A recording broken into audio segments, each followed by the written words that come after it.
আসসালামু আলাইকুম আপুরা ভাইয়েরা, কেমন আছেন আপনারা? নিশ্চয়ই ভালো আছেন। আজকে আমি কেমন আপনাদের আছেন? সাথে হালিম রান্না শেয়ার করব। প্রথমে পেঁয়াজ বেরেস্তা করে নিলাম, কিছু অংশ রেখে দিলাম, একটু পানি দিয়ে দিলাম পোড়া যেন না যায়। এখন একে একে মশলাগুলো দিয়ে দিলাম,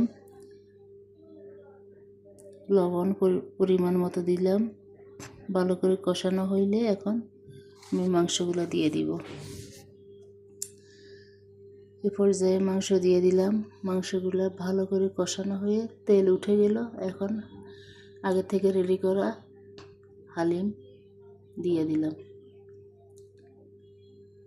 হালিমের মিক্সগুলো দিয়ে ভালো করে হইতে তো আর বেশি সময় লাগবে না। বাকি মশলা অর্ধেক উঠাই রাখছিলাম, ওগুলো এখন দিয়ে দিলাম।